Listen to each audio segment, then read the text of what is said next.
相信大家有一班如果嚟過嘅學員咧，都一定認識嘅我哋嘅老師啊，就係劉斌老師，劉老師啊，劉老師出場啦。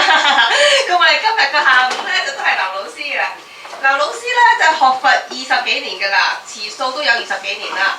咁喺國內咧亦都開辦素食館啦，一個好有德行嘅人，好慈悲，到處講學教我哋好多嘢。我哋喺呢度跟阿劉老師學到好多嘢。咁劉老師亦都好開心同我哋分享好多知識經驗咁樣，一直支持我哋三寶中心。咁而劉老師今日同我哋講幾個環節㗎嚇，咁其中第一個環節咧，先介紹第一個環節先啦，就叫道德倫理觀。咁不如等我哋一齊跟劉老師學下點樣吸取多啲我哋心性多啲養分，好嘛？好，有請阿劉老師。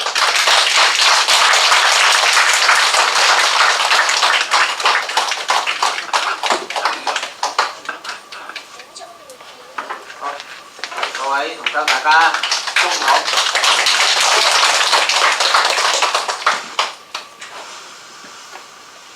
各位，我哋食咗中午飯啦，係嘛？咁食飯就滋養我哋呢個色身，但我哋呢個身軀入邊呢個形而下嘅物質體呢，仲有一個更加重要嘅嗰個法身嘅精神體。咁我哋今日下晝有幾個環節，第一個就係道德倫理嘅修持。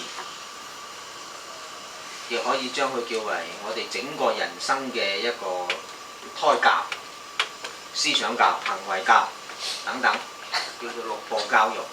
咁第二個環節呢，就係從飲食嘅角度，養生食素嘅好處同埋一啲食肉嘅壞處。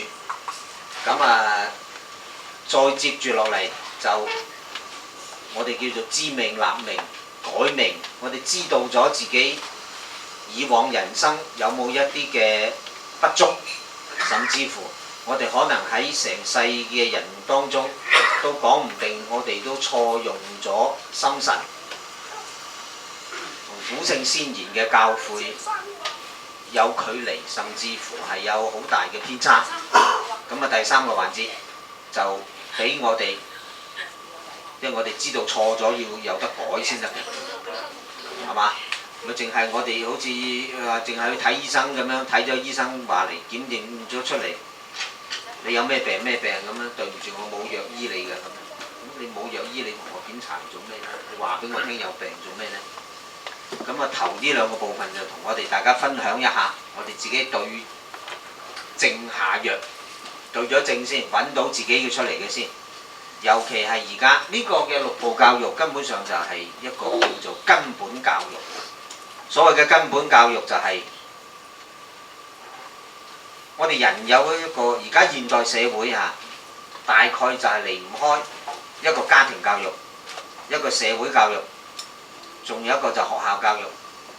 但係我哋睇下而家嘅學校教育、家庭教育，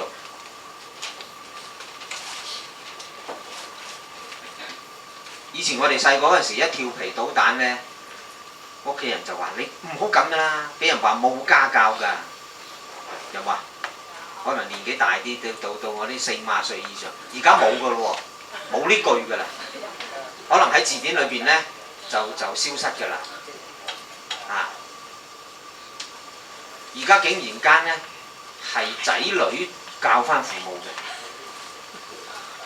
父母去遷就晒佢，仲有一個就係學校裏邊竟然間係由學生同老師評分嘅，有冇聽講過？哇！呢個真係人妖顛倒嘅世界可以講。細路仔佢識乜嘢？憑住佢喜好嘅啫嘛。佢同老師打分。老師管教佢，佢肯定就喺佢嘅智商，喺佢嘅，佢當然就感覺到唔開心啦。我唔開心就話呢個老師唔好，重用佢嘅就好。我哋尊重佢啊嘛，你好好引導佢就係尊重佢，呢個就係平等。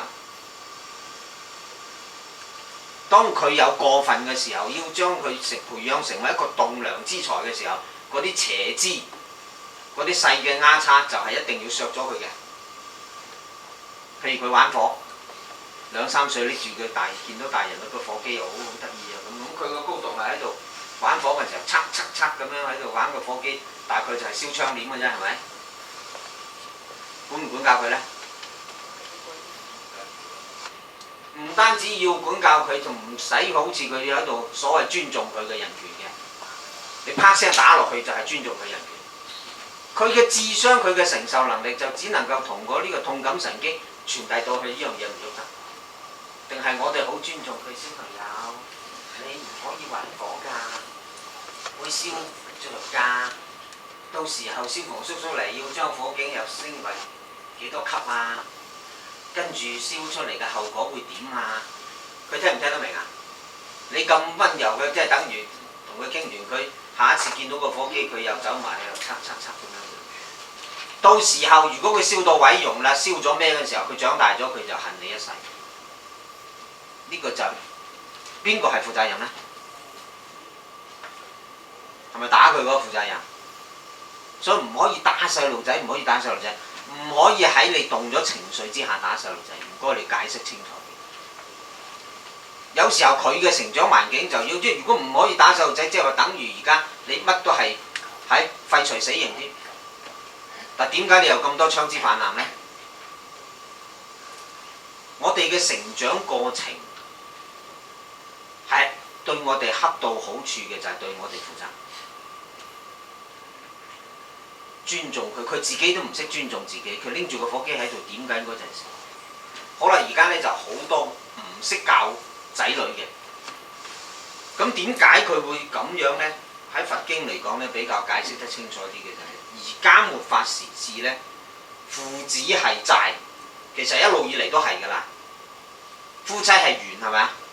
討債還債，無債不來，善緣惡緣。亦都係無緣不來。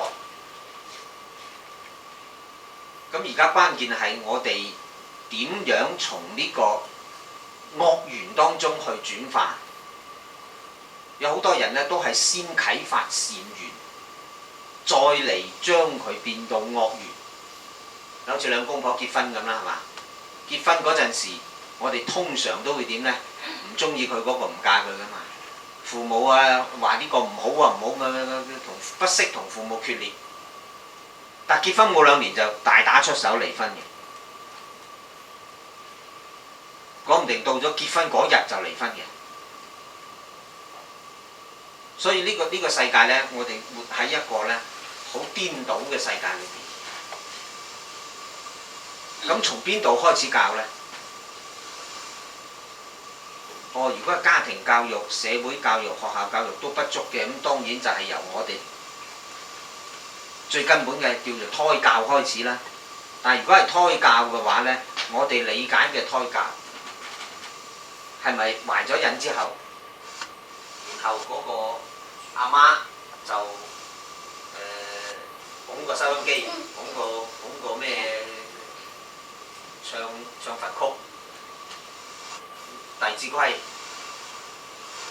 或者自己個阿媽念經，咁樣呢？咁樣嘅唔係根本教，唔係真正嘅胎教。我哋嘅老祖先呢，會將佢推到乜嘢呢？胎教就係你而家當下，而家就係你呢1秒鐘，你將自身入邊腦海裏邊嗰啲嗰個咩啊？嗰個或者叫做硬盤係嘛？或者嗰個 U 盤入邊嘅，重新將佢洗滌一下。我哋有一種教育，我哋體育又好，咩藝術又好，體操又好，或者音樂又好，要從娃娃裝做起係嘛？即係從個 BB 仔做起咁樣。其實 BB 仔有咁嘅天衝係邊度嚟嘅？係佢前一世帶嚟嘅，亦即係話真正嘅胎教要由老人家臨終嗰陣時開始。你臨終嗰時最後一念就係你往生咗之後嘅最後往生啊！我哋得善終得好死，一定就得好生㗎啦。睇下往好生到去邊度。咁如果轉翻嚟做人嘅話呢，我哋帶嚟嘅嗰個性格又係我前世嘅一個縮影嚟嘅。所以如果淨係隔住個肚皮，佢已經喺度孕育咗嘅時候呢，再嚟開教呢，係喺緣嗰度幫佢，即係喺外表嗰度、表象嗰度幫佢做少少嘢，根本就嚟唔切。你想嚟得切，當然呢啲係補救嘅功夫，唔能夠唔要。但係我哋將佢喺有補救嘅情況下，再嚟往前推，由我哋每個人嘅而家嘅念頭開始，唔係將佢分段嘅。咁啊，首先就係要父母，父母好嘅話，生育出嚟嘅就係好嘅。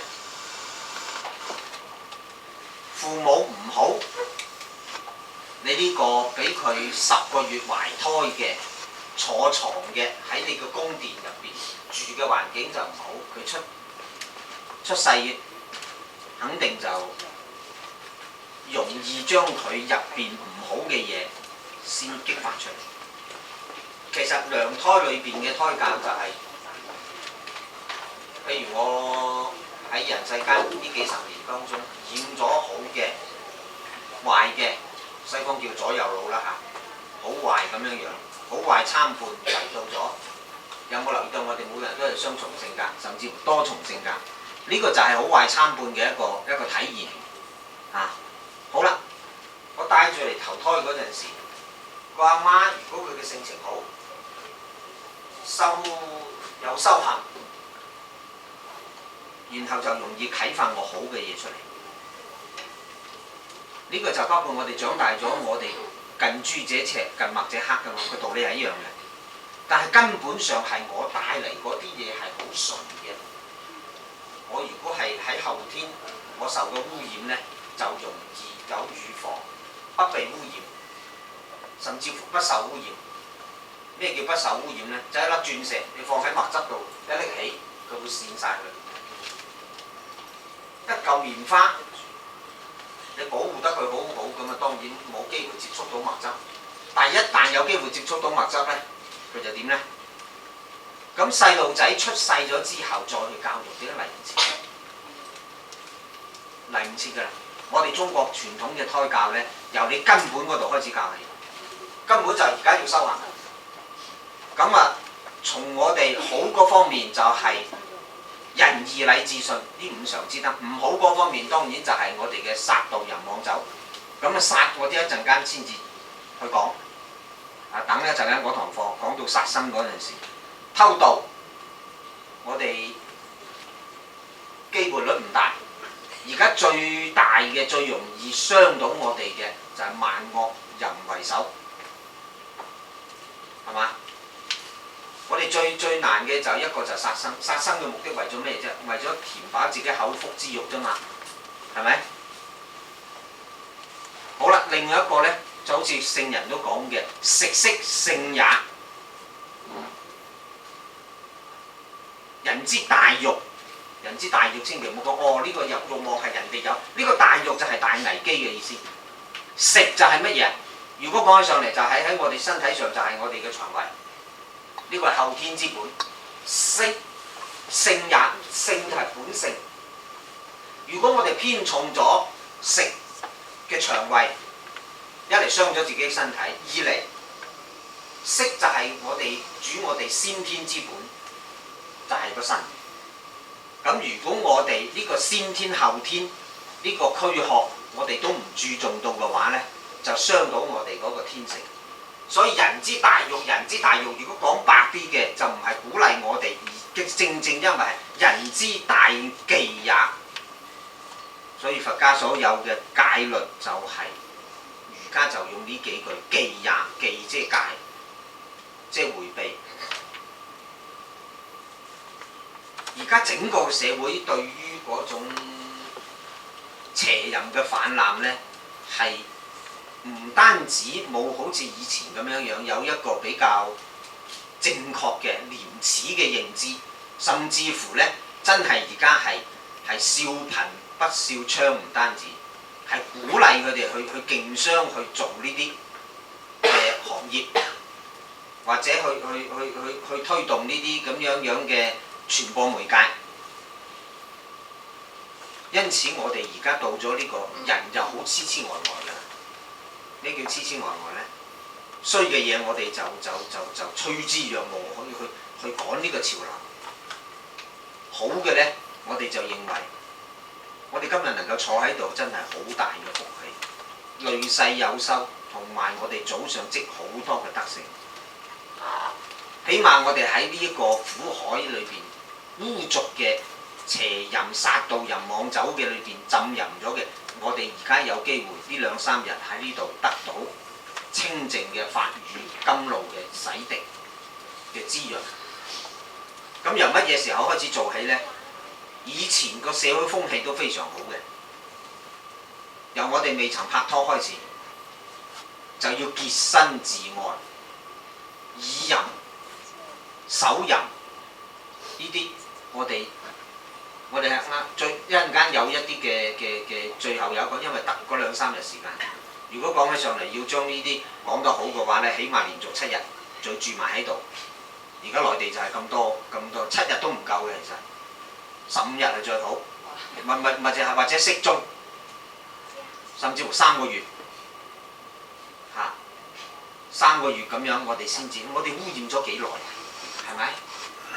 好啦，呢得下晝嗰2-3個鐘，仲要幾堂課都濃縮埋一齊，咁啊只能夠簡單嚟講嘅啫。我哋如果有機緣嘅，可以面子係假嘅，因為呢啲我哋以前都犯過，我哋都參過，唔知參一次。手淫犯過，以淫犯過，包括而家嘅以淫都有。因為點解以前輸咗入去嘅？你唔好意思，拜緊佛嗰陣時，念緊經嗰陣時，嗰啲跳出嚟，都係正常嘅。馬上將佢轉化咗就好啦。咁唔轉化有啲咩惡果咧？我哋一陣間再講。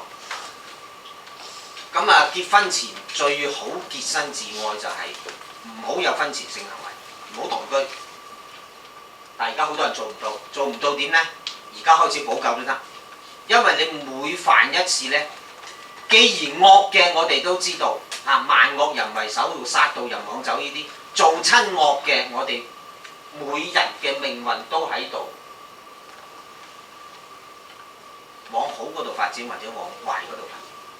就係睇下你簡單嚟嘅儒家嘅仁義禮智信，仁義禮智信就係我哋本身有嘅好嘅嘢，將佢如何發展出嚟。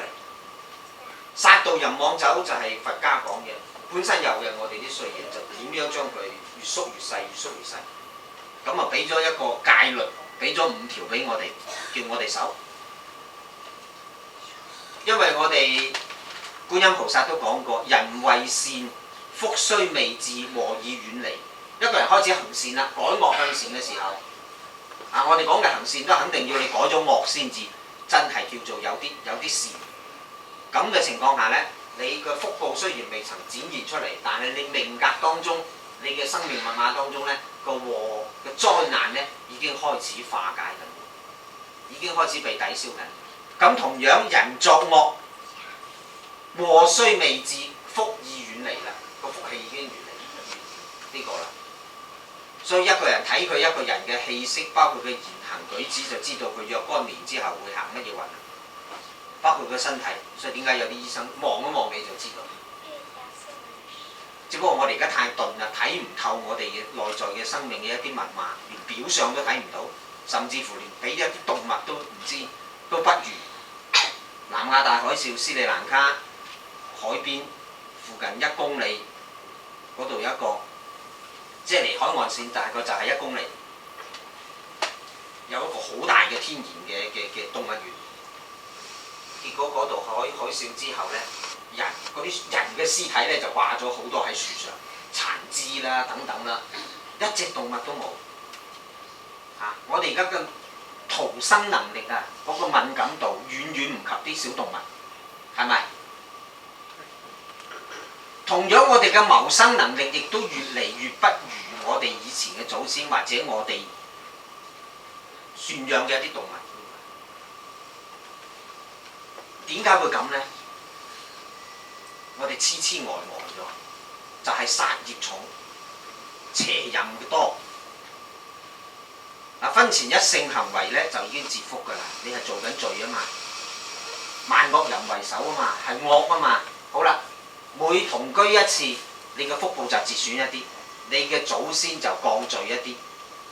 咁啊，菩薩降罪，菩薩唔會降你罪嘅，菩薩大慈大悲包容你嘅。但係邊個會降罪咧？護法神會降罪，因為佢唔降罪俾你咧，佢咪變相失職。因為點啊？呢個人咧做咁多壞事，佢都咁飛黃騰達。咁事實上有冇個別嘅人係咁咧？但唔知道佢嘅福報已經截咗幾多啦。就好似有啲人開賭場嘅，儲好多個老婆嘅，打親官司都贏嘅，一世夠運嘅。睇下佢晚年。福布斯評價佢嗰陣時，佢本身人哋講佢嘅命格咧係有1000億以上嘅。但結果咧，佢金融海嘯嗰陣時評價佢得返50個億，可能而家多返啲，多返2-3個億，都唔夠100個億。實際上同佢本身嘅命格當中，佢蝕咗90%。所以我哋睇表面，你睇下嗰個咩何生仲好風光喎，儲咁多個老婆，咁多個仔女喎。佢而家幾多個老婆喺度嘈嘈鬧鬧？佢用錢解決得到嘅咩？呢種痛苦唔係話有錢就得㗎，而且佢將來嘅報應，你睇下仔細留意下佢個樣似咗乜嘢？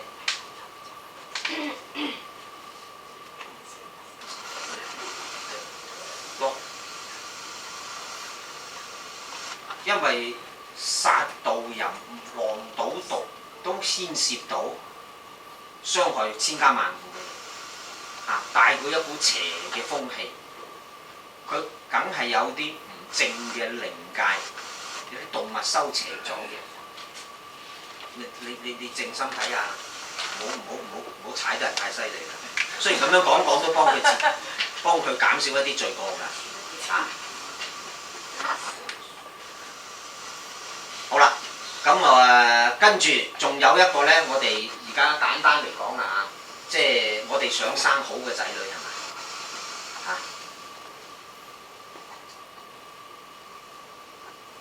我哋媽媽係懷胎生我哋，孕育我哋呢個肉身嘅啫。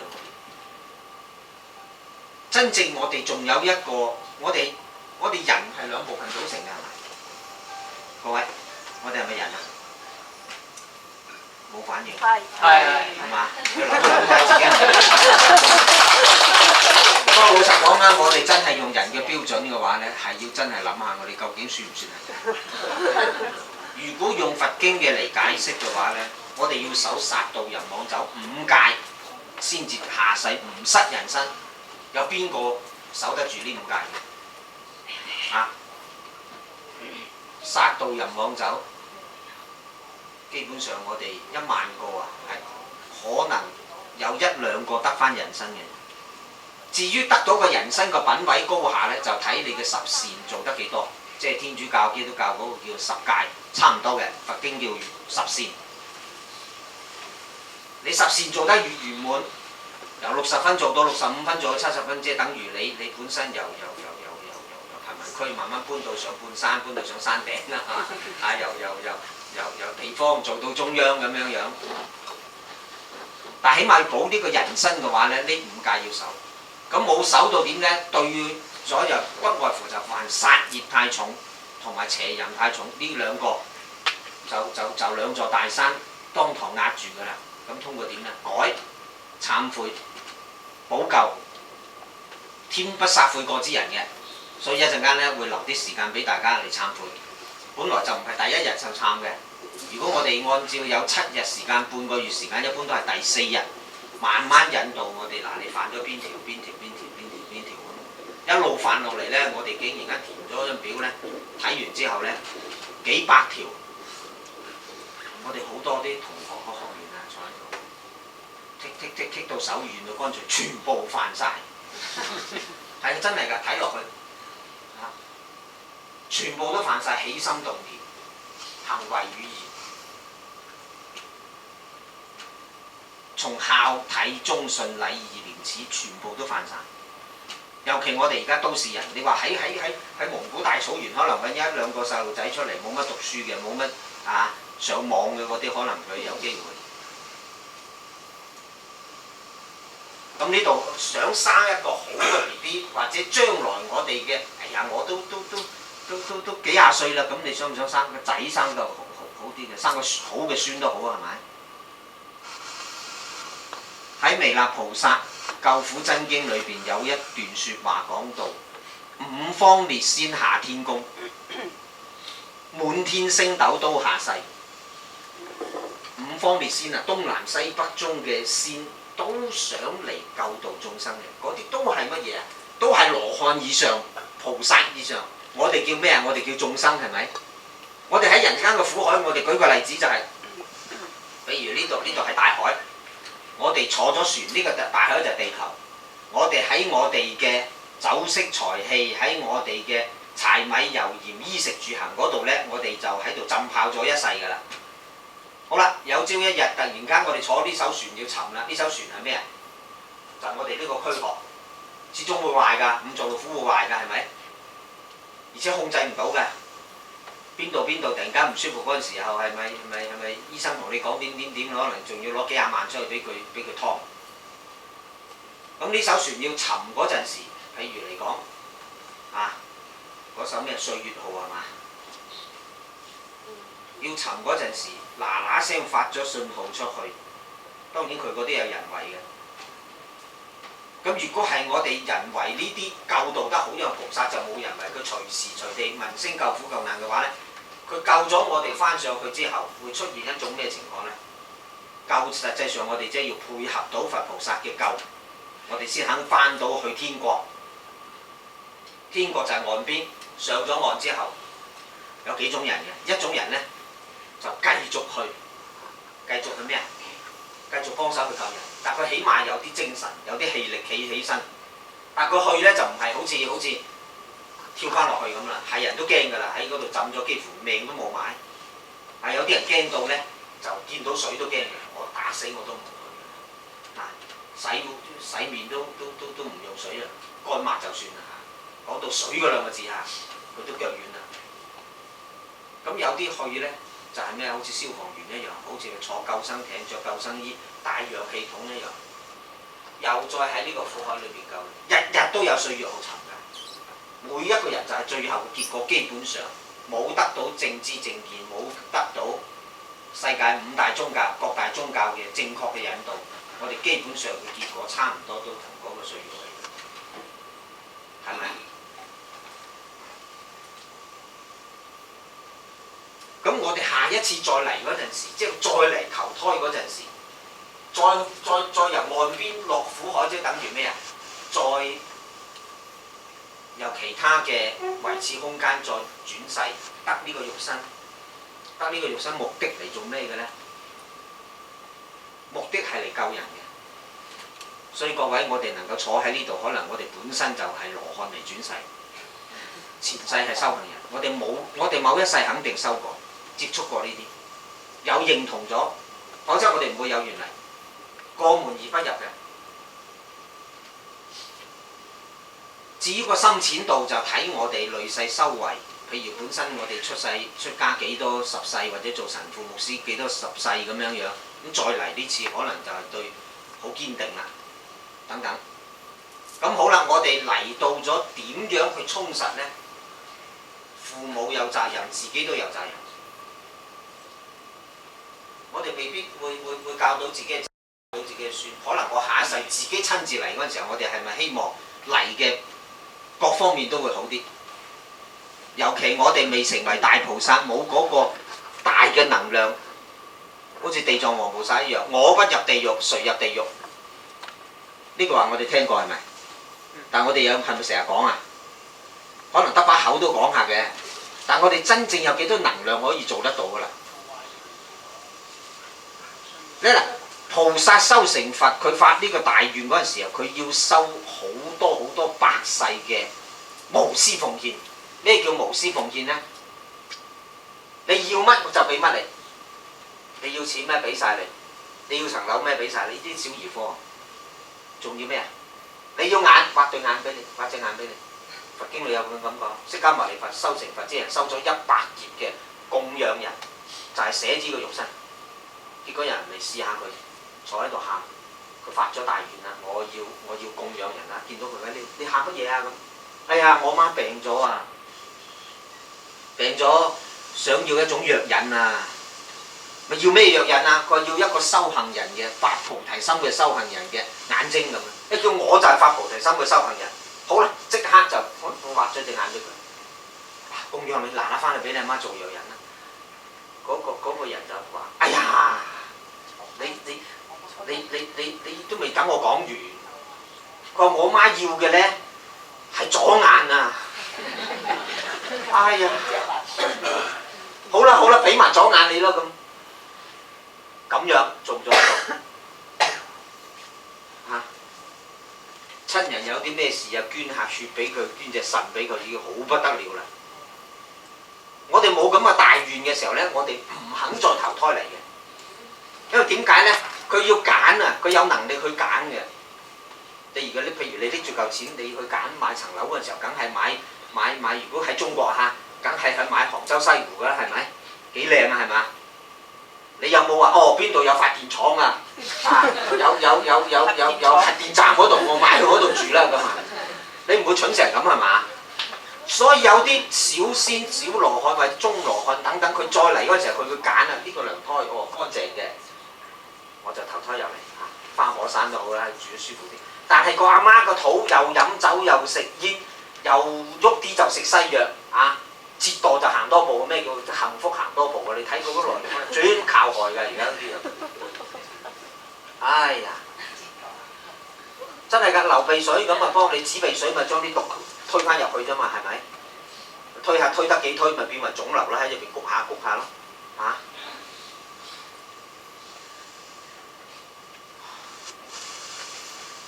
飲啖水先。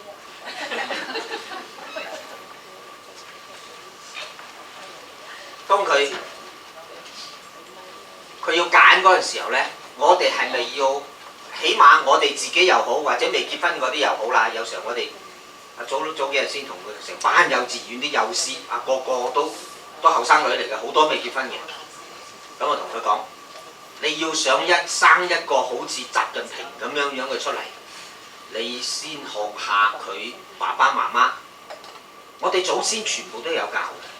點解我生出嚟嘅係好似個老鼠咁樣嚇？點解你生出嚟嘅就好似條龍咁樣樣？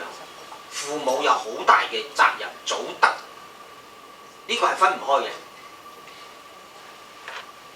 起碼嚟講，我哋將自己嘅品位提高咗之後呢，我哋可以到最後一刻可以感召到更高嘅嚟投胎嘅喎。冇話佢一嚟就投胎過，佢三魂七魄，三魂係分開嚟投胎嘅。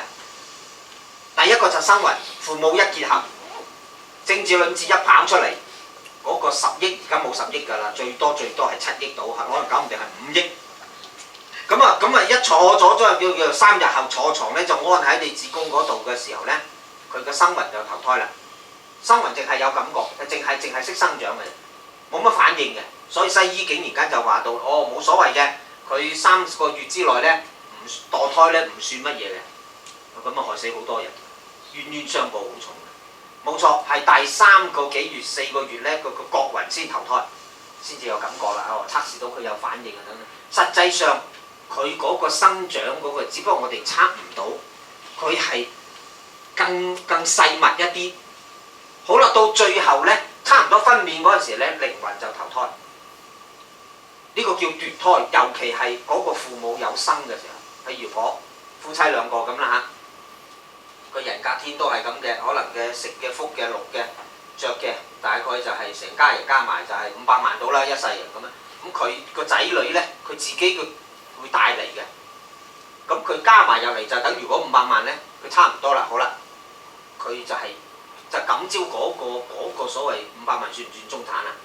唔算啦，而家唔算，個廚房都買唔到啊！有時嚇，咁啊，算係普通嘅。佢嚟，但係我哋夫妻2個。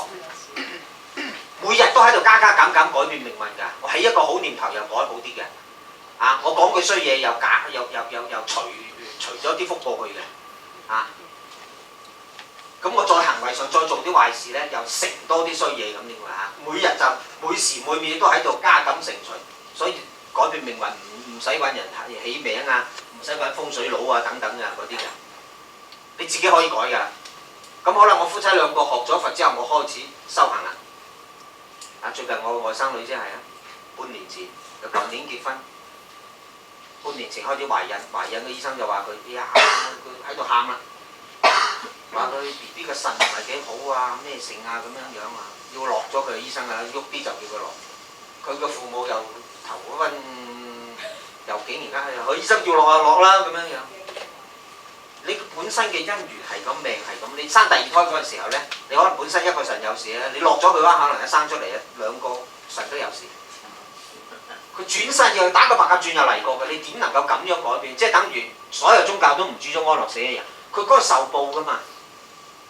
有時候咧，佢該受報之餘咧，佢嗰種執著咪憎邊個害死我嘅，害成我咁嘅有真係有㗎害到我呢筆投資冇晒，跟住咧我又家破，我老婆又走咗，個仔女又睇我唔起，我供唔起佢去留學，佢又怨我，咁佢成肚嘅怨嗰陣時候咧，佢本身嘅命格該走嘅，佢都嗰殘留嗰股氣佢都唔走，就即係等於好多老人家唔見到我親生嘅第幾個最細嗰個。佢拖多你10日8日，拖多半年都有嘅。佢嗰個神咧就係啲咁多喺度吊住嘅啫。咁呢個時候我哋整死佢嘅話咧，佢一嚟唔會多謝我哋。你咩人道毀滅冇痛苦，我打針落去啦咁。所以係要通過開解，要佢放低等等，話俾佢聽，你去另一個空間，你放低咗，你更加得到提升嘅，得到佛菩薩，得到耶穌嘅接引，往嗰個天國去更好嘅。話你千祈唔好，你點都好咧，佢都係一條生命，都係你哋嘅姻緣。你就好好每日念經、念地藏經，去參加一啲法會等等，等佢嘅心結打開。而家仲未生，差唔多啦。但我見過一個咁嘅例子，就係又係個 B B 個頭好大，個身好細，照 B 超照晒出嚟嘅。個身個 B 係好唔正常啊！要咩啦？你一定會落㗎，醫生極力佢落，嗰個仲嚴重。我外甥女嗰個咧係醫生建議就冇一定要。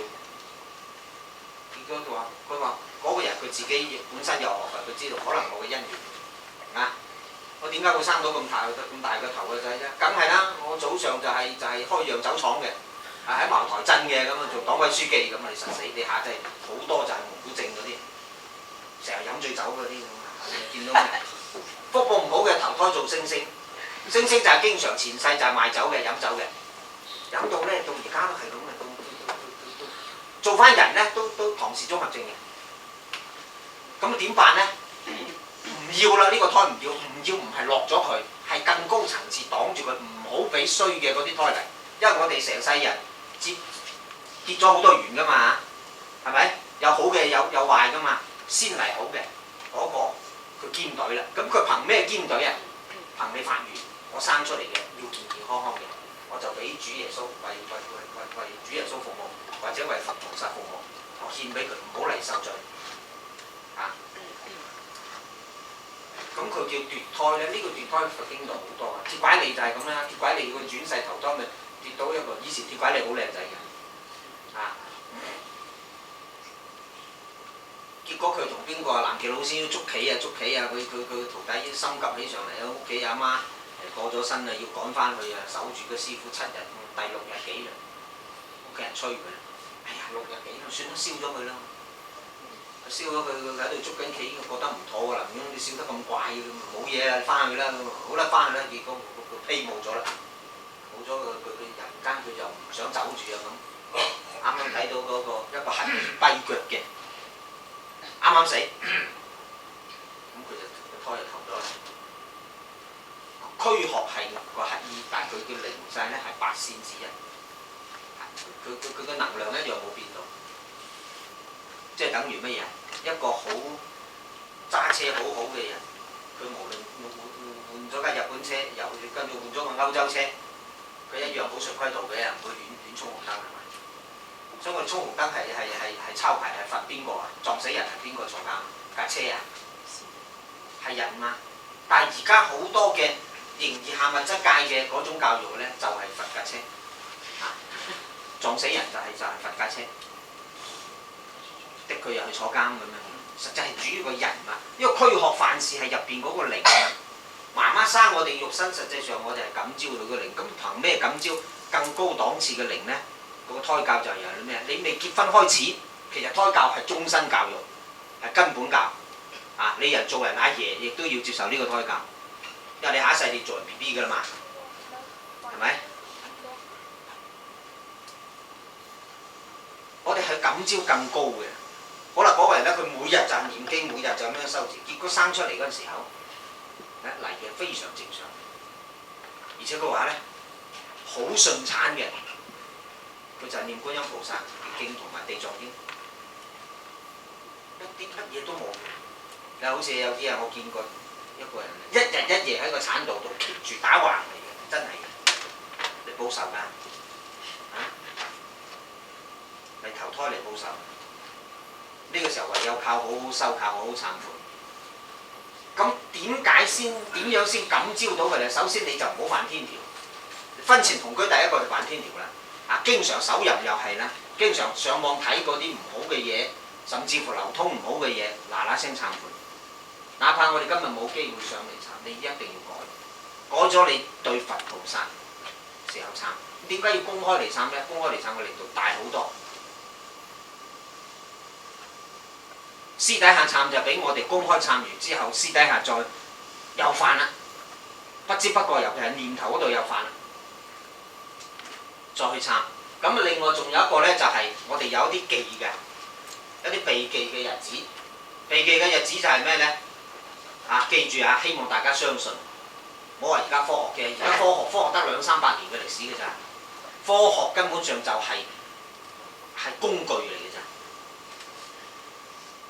每年嘅5月16日農曆，夫妻切忌同房，因為我哋要優生優育咧，一定要揾好嘅種係嘛，好嘅品種啊。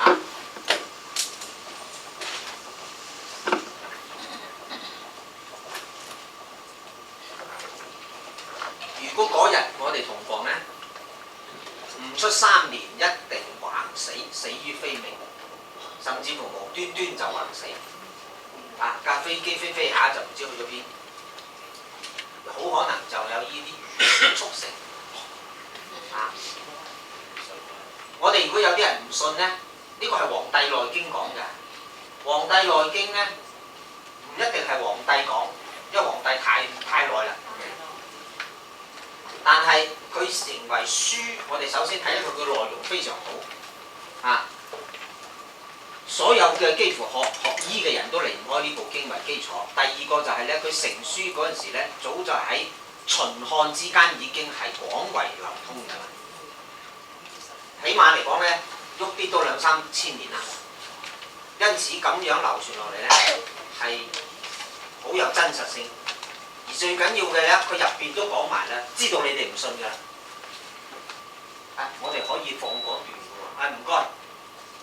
有一段嘅，佢如果你唔信咧，喺嗰日嘅前一晚，即係15號晚，你就繼續唔該。嗱，呢度啦，皇帝嘅御醫講㗎嚇，每年嘅農曆5月16日係天地之氣交合之日，男女不可行房，凡役者3年必亡。你唔信啊嘛？但取申報一塊。此夕即係前一晚，懸於東面，喺東面嘅牆上，或者你某一個衫架架起佢。次日視之，必有血色，切記啊！係可以試㗎。呢個咪所謂科學實驗啊！咁我哋寧願信其有啦。呢個係一個，咁啊仲有咧，凡係初1、15，繼續唔該。呢個佢就解釋咗我哋。喺宇宙之間點解會咁咧？因為天地有個引力，地心有引力，天心有引力，等等等等。嗱，現代人好多突然猝死嘅，我哋真係親眼見過，聽就聽得更多啦。呢個馬航嗰啲咪係咯，冇話冇啊，實在太多啦，每日都有，只不過我哋太鈍啦，根本就唔知。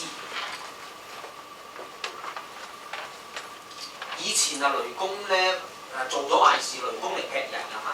你唔信啊？嗱，你佢話做咗壞事喺屋裏邊咧，無端端就逼咗佢出去行到講嘢，跟住就一嚿烏雲嚟，然後就砰一聲咁樣就劈咗啦。而家冇㗎係咪啊？所以大家唔信。雷公劈下咧就劈一個嚟警醒好多，但係而家因為咧佢一睇個個都殺到人亡就差唔多，你點劈啊？估不論佢劈唔劈到手軟，反正嚟講劈到全部劈晒都起唔到警惕嘅作用啦，大家頓晒㗎嘛，所以唔劈係點咧？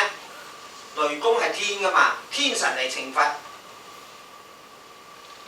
做手下留情，即係話等於我哋打仔女嚇。佢做咗好多壞事，我哋打佢，打極我哋都會記住嚟打，唔會往死裏打。但我哋將佢冇培養好，佢好蠻橫，而家做到好似皇帝仔一樣，出到嚟社會一撞板又唔識得反省自己，佢得罪咗黑社會，得罪咗啲官員，人哋整死佢嗰陣咧係往死裏邊整㗎，係嘛？插贓嫁禍佢等等，所以天神收我哋咧仲好啲。而家叫乜嘢啊？閻羅王嚟收。牛頭馬面嚟收，唔整死你啊！半夜就將你嘅靈調去地府嗰度鞭打受罪。我都好似試過，晚黑發惡夢有冇發覺？瞓唔好嘅，有啲時候你唔好睇醫生啦，呢啲冇乜用。你犯天條啊，你反省一下懺悔，打坐反省，念翻幾句佛偈，主耶穌啊，咩信教阿拉啊、真神啊、好我啦咁樣。好啦，你嗰教就得好啲，否則嘅話。我就真係試過幾次都係，而家冇啦，都有打黑色嘅。呢度有冇咧？我睇唔到，又冇留意。但嗰段時間嘅情緒就好惡劣啦，等等啦，行為又唔好啦，思想又唔好啦，好啦，我哋而家先至諗翻嚟。可能半夜瞓下嗰陣時候咧，牛頭馬面就一手一擸住我，衰人仔，跟我走，試下跌足嚟咁樣。真係啊，有啲人直情我呢度黑嘅，可能俾佢戚咗，佢唔知係對質定點啦。我哋喺人間啊，譬如嚟講，你今日食咗隻燒鵝咁樣，嗰個要燒鵝嘅魂去邊度報道啊？梗係落地府度，閻羅王一手。點死㗎？喺邊度啊？喺地球係嘛？邊個啊？叫香港嘅地方，喺邊間鋪頭啊？嗰個人食咗我啊，掠咗我幾多刀啊？燒咗我幾多分鐘啊？全部要對質，你嗰度人嘅福報咪截咗啦。截得冇幾多嘅時候咧，調埋你嘅靈去。叫埋你嘅靈去對質嘅，等於法庭傳你去啦，你去唔去啊？藐視法庭，你就已經咁大鑊啦！你藐視閻羅王，你話你點算？有啲真係㗎，我一個朋友個背脊啊，經常晚黑發夢咧，佢唔孝啊嘛，唔孝啊，晚黑發夢咧就俾帶去嗰度，俾牛頭馬面鞭。邊到提朝喎，仲好痛啊，仲有啲紅爛嘅。有冇試過？好彩冇，好彩冇唔代表你而家冇唔代表將來冇。我寧願信其有，係咪啊？即係等於佛菩薩邊有嘅啫咁樣。好啦，佛菩薩話俾我聽，我哋學咗佛，信咗耶穌，信咗神，信咗阿拉，我哋心善咗啦。我哋同人相處又好咗啦。咁樣就算。阿拉係假嘅，耶穌係假嘅，觀音菩薩係假嘅，我冇乜損失係咪？呢個阿婆講嘅，佢對答，佢喺下邊對住嗰啲教授啊、無神論者嗰陣時，我咁樣信一信有神，冇壞啊。咁可能佛菩薩係同我哋講，你做咗壞事要落地獄㗎等等。咁1萬個可能9900個都係假嘅，但萬一有一個係真嘅，咁我做咗壞事，將來我啲報咪好慘。而且我而家做咗，照住嚟做，尤其有博學更深更細嘅一啲，就從我哋後體中信嗰啲基本上人倫道德嗰度，我做咗我當下，我屋企人舒服，係咪？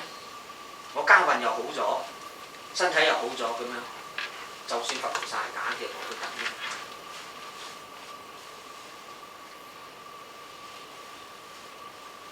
好啦。唔該。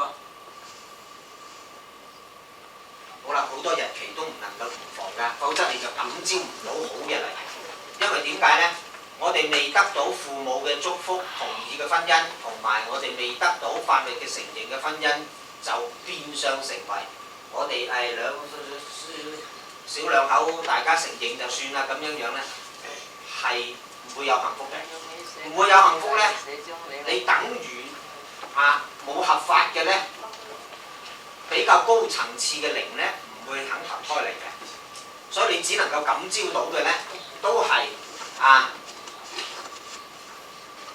500萬聽落好多，但係買個廁所廚房都唔夠嘅嗰種咁嘅命格嘅人。咁每年嘅初1、15同埋最後一日唔得，唔好同房。我哋一睇落咧，基本上成年都唔使同房。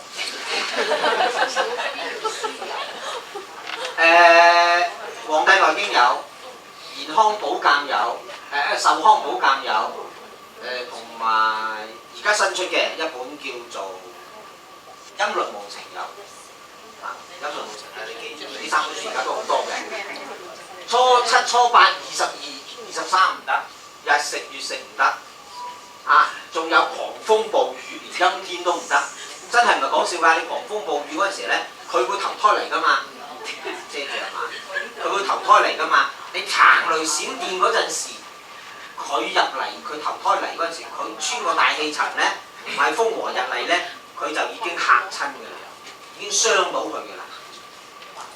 佢好受個氣嘅影響㗎。好啦，每年嘅24個氣節唔得，立春、立夏、立秋、立冬、大寒、大暑、春分、秋分、夏至、冬至等等，雨水等等嗰啲都唔得。重大嘅災難紀念日千祈唔好制，你睇一睇佢918啦，918就冤冤相報啦，77事變啦，嗰啲南亞大海嘯啦，包括911啦，911嗰啲恐怖分子帶住報仇嗰種怨氣。成個地球充斥住嗰種怨氣嘅時候，佢入嚟，佢真係佢剝咗層皮一樣咁樣先投胎嘅。嗱，嗰層皮都剝咗啦，喺你個胎入邊，你話你要耗到幾多嘅福報營養，你先維係得到？行雷閃電、懷孕受孕嘅生出嚟嘅 B B 咧，一係就好膽小，一係就自閉，一係就性格好怪。好啦，唔該。父母嘅忌日生辰忌日都唔得㗎。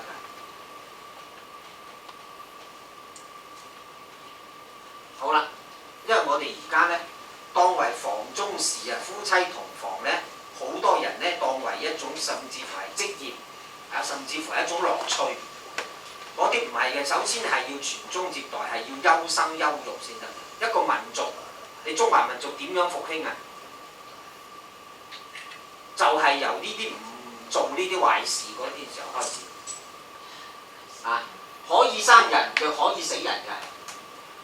飲咗酒，千祈唔好同房。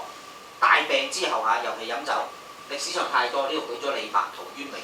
李白個仔咧痴呆嘅。李白咁叻，點解個仔先話成日飲酒咧？飲完酒同房咯，生出嚟嘅個酒精中毒咯。包括陶淵明。採菊東籬下，悠然見南山，幾好啊！結果佢個仔13歲啦，都唔識得由1數到10。所以我哋有時候咧，個仔女唔聽話咧，我哋好啲親一嚟要反省一下，我自己有冇帶啲咩衰嘢俾佢？呢個咧西方叫做咩咧？叫做其實唔係西方，係東西方呢度叫加牌，或者叫做催眠啊。有聽過啊？西方人中意催眠東方人係中意去問神嘅，揾個神婆問下求支簽咁樣。催眠有一個仔30歲，嗰年30歲虛歲就佢一個特點就係咧自閉症、抑鬱、驚成日受驚、膽小、發育不良。同埋畏高症，仲有就係經常咧想自殺，有嚴重嘅自殺傾向。咁個醫生慢慢引導佢嗰陣時候咧，呢種引導咧一定要進入將佢進入心靈深處，即係話佢嘅宗教領域嘅嗰個層次啦。咁佢就同佢講，同佢媽媽講，媽媽帶佢嚟嘅。嗰啲已經唔係話普通診所啊，咁就係類似咁樣樣。如果我哋有7日或者有10幾日嘅話咧，係每個人將自己嘅五行、將自己嘅陰陽、將自己心靈深處慢慢去對照，先發覺原來我係咩事咁樣。結果佢同佢媽媽一各自出嚟懺悔㗎嘛。好啦，佢同佢媽媽講嘅時候，媽媽，你喺30年前，佢虛歲先30歲，佢30年前你有一次同一個人嘈交。其實嗰日就係佢爸爸，佢兩公婆嘈交，懷咗孕嗰陣時嘈交。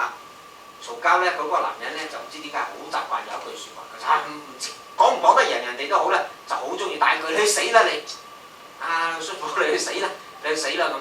其實個 B B 喺個娘胎裏邊咧，隔住個肚皮咧，就等於我哋而家隔塊玻璃一樣，清清楚楚睇到出邊。有一個好親嘅人，因為佢係受住佢嘅精子長大㗎嘛。當然個血緣好親啦，嗰個人咧咁惡嚟鬧佢，點知你係鬧嗰個媽媽啫，以為就係鬧佢，每一次鬧佢就驚一次，個媽媽嬲一次，冤一次，佢又呢啲業色種子就種晒落去。一個人恐懼就容易身體上就容易鬱結，就消化唔吸收，筋受咯。好啦，情緒上佢成日鬧佢想死，咁咪。而且個阿媽咧真係有一次俾個老公鬧完咧，就係嗰陣時啱啱佢喺幾個月嘅時候，越諗就越嬲，成日就叫我死，我真係諗下死啦咁，就掹張台，話你當時咧就拉咗張台，然後再放張凳上去，然後自己爬咗上去。佢個畏高症就咁嚟嘅，一個 B B 你係攬上去爬上去，死咁係咪恐懼有畏啊？然後咧搭一條藍色嘅床單上去。當時你着住咩衫，着住乜嘢褲，着住咩鞋，準備吊頸嗰陣時，個2歲嘅姐姐喊，可能瞓中午覺瞓醒咗，一醒就貓聲咁話揾阿媽，結果你就落翻嚟，從此佢就落咗個咩咧？經常嘅聲音叫佢死，佢想自殺，畏高症咯，咁高啊，好高㗎啦。好啦，抑鬱啦，喺娘胎裏邊，所以有冇留意一下個仔女經常中意講大話，經常中意偷嘢，經常脾氣暴躁嘅，都俾人打人嘅，而家教人唔知嘅。你只有你做媽媽爸爸嘅好慘。阿仔你咁中意偷嘢，就阿媽懷孕嗰陣時咧，買菜順手攞多人一棵葱啊，你就要連呢啲都慘出嚟。我冇乜事啊，我算係好人啊嘛。你嘅仔坐監就係你嗰個葱類嘅，你誘發起佢嗰種犯罪動機，佢有冇犯罪動機？有，你呢度有。有冇炸藥包喺度？有，你嘅火種佢要。火種緊唔緊要啊？亦都好緊要㗎。唔好怪，所以而家點解呢？所以有個老師講佢個仔成日打個家姐，學咗之後先發覺，唔怪得你啊仔，我幫你懺悔，因為你未出世。你阿媽懷緊你嗰陣時，有一次我就同你阿媽打交，所以你未出世我就教識你打交。爸爸向你懺悔，當然唔係淨係話向佢跪低懺悔，向佢懺悔係向列祖懺悔，因為我冇教好你。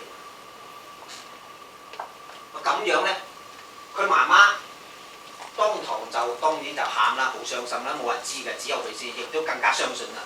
相信之後咧，亦都更係真誠懺悔啦。好似我哋一間懺悔咁啊，就算出嚟都好勉強嘅因為我哋未將大家帶入心靈深處，所以唔使指望大家由心靈深處懺出嚟唔抵觸要算好啦。結果懺完之後咧，兩父母子痛哭流涕喺度，喊完之後，喊得越犀利係越好嘅，因為排毒啊嘛，喊到嘔係最好嘅口水鼻涕一齊嚟最好嘅。喺地上打滾都最好，一股氣㗎，要釋放出嚟。釋放唔出嚟咧，佢個仔畏高症好咗，抑鬱症好咗，胃口大開，自殺嘅聲唔想就自殺。從根本上冇話自殺啦，企咗喺屋頂啊，消防員即刻放個大嘅氣囊啊咁樣冇用嘅。殺嘅人咧，就經常性佢會重複自殺。所以千祈有冇自殺嘅，有冇想自殺嘅？唯有自己救自己啦，未必你話挖到心靈深處嘅，唔係嚇大家。自殺過一世嘅人，你連續7世要自殺。有三無咧，自殺一次，最終都笑死俾你睇嘅先地方。始終佢嘅基因就係、是，而且自殺嘅人咧係連見閻羅王嘅機會都冇嘅。人死咗通常都去見閻羅王啦，除非你係收得好好啊嚇。大善嘅人就往上聲。嗱，仲有一種大惡嘅人，有兩種人，連見閻羅王都冇嘅，直接就鎖咗佢嘅，即係等於嚟講咧，你警察現場睇到你，唔好話捉你去起訴啊嗰啲，但係現場見到你飲醉酒喺度攞住把刀要劈一個孕婦，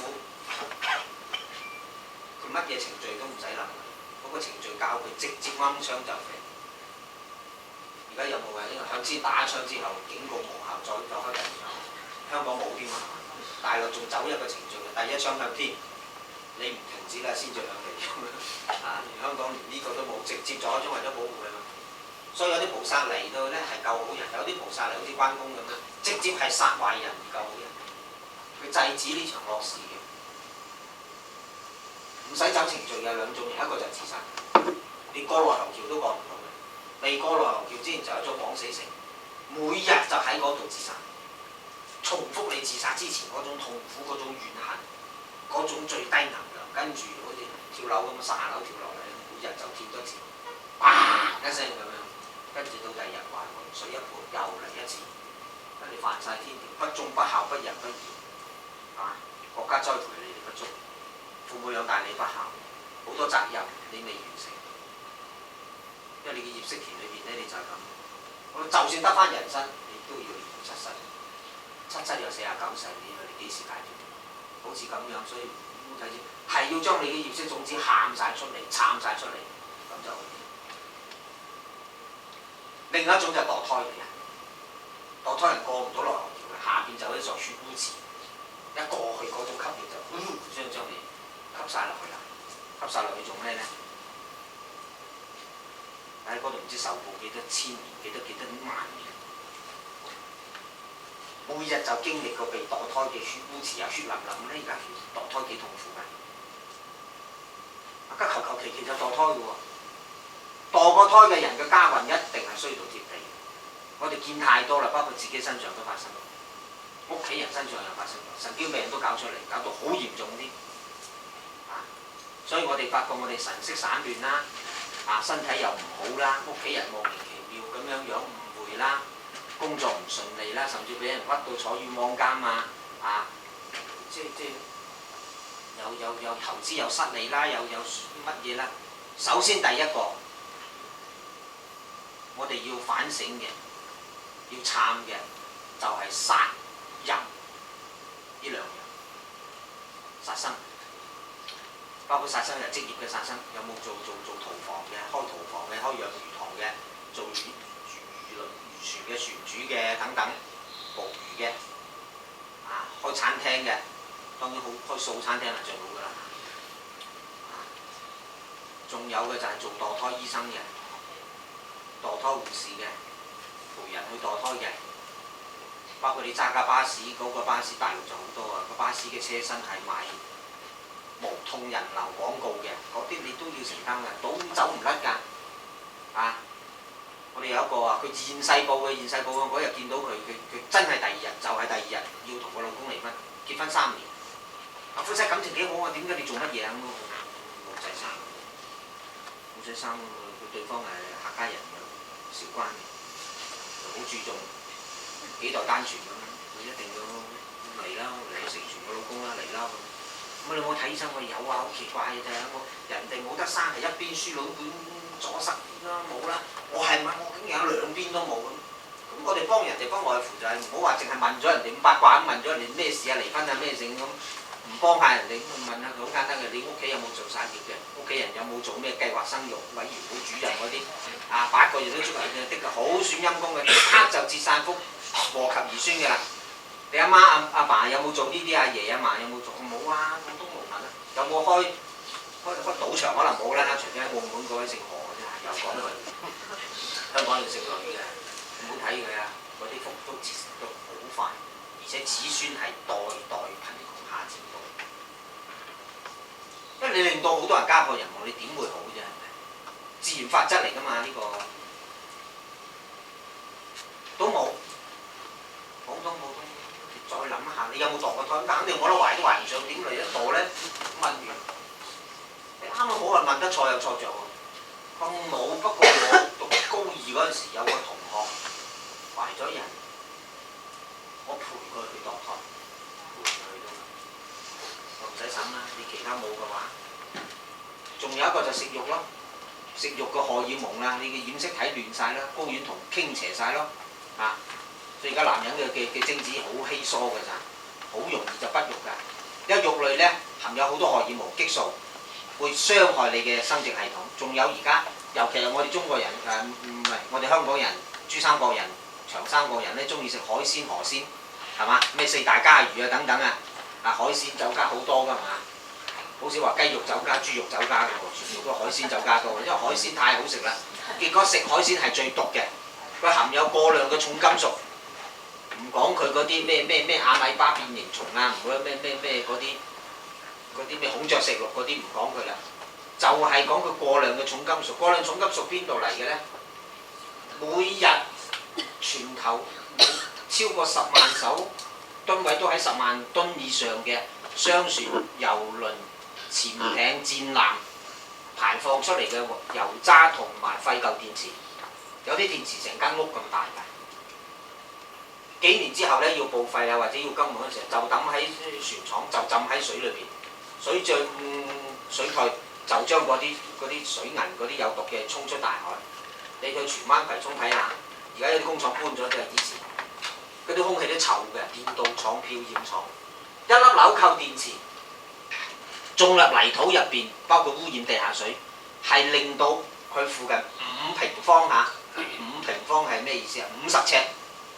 用我哋英尺嘅概念嘅土地同埋水源永久受到傷害，草都唔生嘅，紐扣電池咋？所以我哋唔好喐啲換手機啊，喐啲就換乜嘢啊，貪方便啊，乜都用到電池，最好就環保一啲，最環保就係食素。係，我哋第日一陣間有時間先提供呢個數字俾大家。好啦，咁啊繼續講落去。好，唔該。盡量夫妻分房啲，我哋嘅祖先咧教我哋長命啲啊，等等啊嚇。好啦，仲有咧記嘅咩？連洗完頭翻嚟頭髮未乾都唔好。呢個從衣食住行啊，衣食住行嗰度。咁仲有而家啲女性咧要潔身自愛，唔好染頭髮，好毒嘅。染到乜嘢古靈精怪，染到你黑頭髮就黑頭髮嘛。好啦，仲有咧女嘅咧，特別係女嘅千祈唔好扮靚扮到咧露出肚臍嚟。設計呢啲咧，佢大概呢啲服裝設計師咧，大概佢得個布咧都係斷子絕孫。即係點解你令到人哋呢個肚就係你嘅子宮宮殿啊！你仔女最寶貴嘅居住嘅地方，竟然間你將佢整到佢咧，驚佢凍佢唔死。我哋細個嗰陣時BB 仔陽氣正旺嗰陣時候咧，可以真係褲都唔着㗎，都要着個肚兜係嘛？我哋老祖先幾有智慧。仲有一個咧露出佢條腰出嚟，咩小蠻腰啊咁樣。啲女人咧，如果我個仔帶個新抱翻嚟咧，要話呢個女朋友係咁，佢着成咁咧，唔好話呢個肯定生賤子，唔會生貴子嘅。因為佢淨係第一個咧，佢出嚟見人嘅，佢入邊冇內涵啊！空無點文，又冇女性嘅德性，連才華都冇。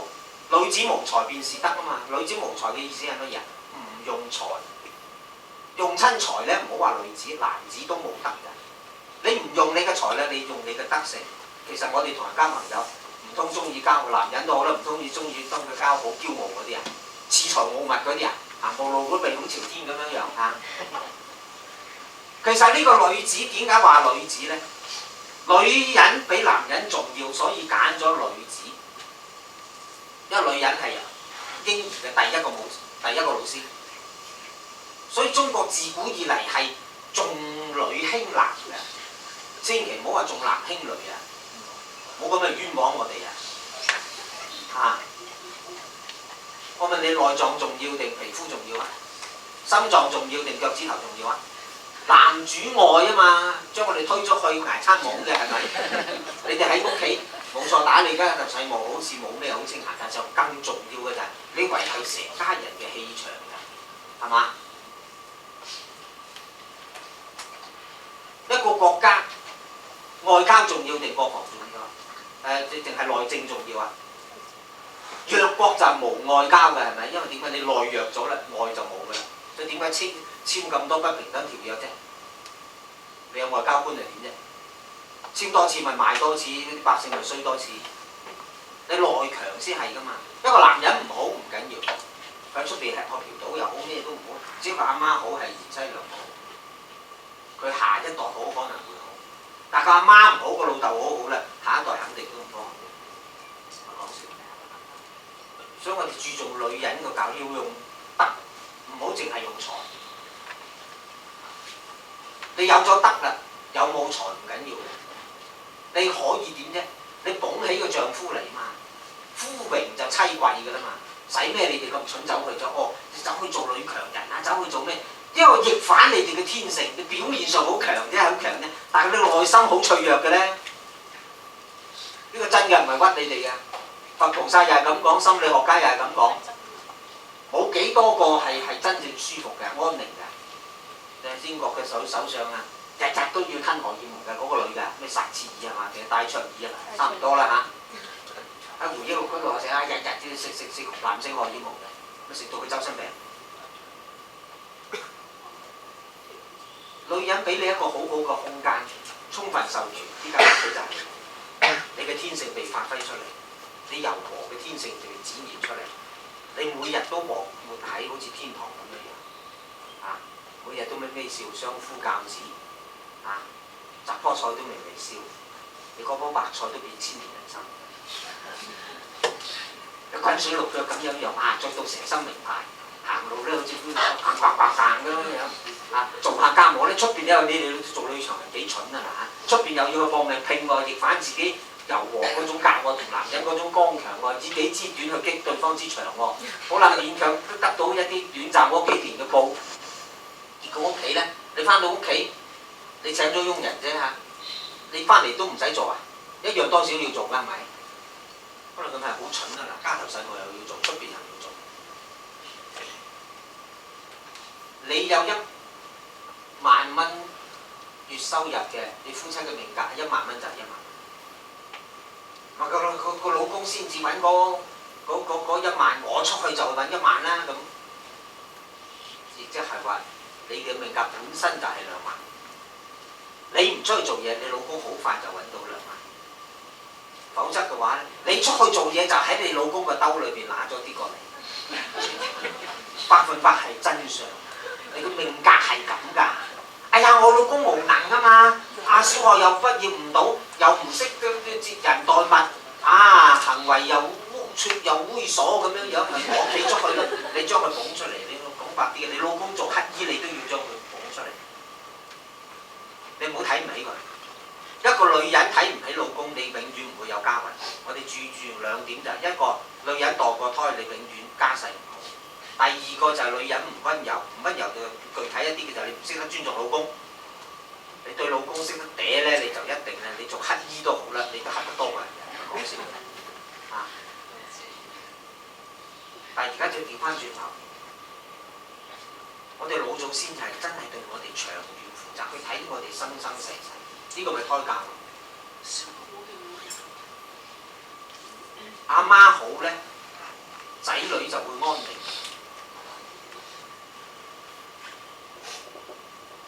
呢個係能量嘅發揮。有早嚟有個報紙咪登嘅嚇，整咗啲木瓜奶俾個仔女唔肯食就跌嘅係嘛？睇到個新聞。一嚟佢自己惡補，點解仔女唔食？被批咗蘋果，一路批。睇下你嘅心態係點？你係一路喺度祝福緊個老公咧，定抑或係詛咒緊個老公，怨恨緊個家庭？佢批完之後，個仔，仔食個蘋果啊！你第二個佢有一個蘋果咩？你第二個係頭先你嗰個心理能力。我哋一般心理學就講㗎，食啦咁樣就係分析到呢個動作嘅柔和啊，定係你尊唔尊重啊？其實同樣好柔和，因為你個愛係自私㗎嘛，我照顧個仔喎咁，但係你怨家婆或者怨其他人或者咩成，凡係你嘅念頭唔好嘅時候，你呢個蘋果吸晒你啲能量嘅。我哋睇水知道就知道嚇，你個仔 feel 到嘅，有幾佢點樣？雖然個表面上喺度唔尊重你，喺度玩緊，但係你第二個嗰陣時咧。你咪激發起佢嗰種個衰嘢出嚟，好煩我啦你咁樣樣。表面上睇我哋唔知道咩回事嘅就點解你咁唔孝順啊？阿媽咁樣批個蘋果俾你，咁樣服侍埋你，你都唔識啊咁樣樣。其實個阿媽釋放嘅能量好差，呢個就引導佢懺悔啦。冇咩事啊，我俾佢，我對佢好喎。但你釋放出嚟，我哋咩叫修行啫？實際上人與人之間就係處理好晒所有關係，就叫修行。但點樣處理呢？由念頭嗰度處理。咁啊，最早嘅源頭就咩呢？每個細胞或者你肚裏邊嘅 BB 嗰度開始，未孕育之前呢，嗱，頭髮唔鼻哥唔得啦嚇，因為咧好傷你身體嘅，係驚天動地㗎。你做一個人出嚟喎，你唔係做一個怪獸出嚟喎。而家真係好多嗰啲仔女嗰啲行為好似怪獸，唔係講笑。呢個父母有責任，佢哋都有責任。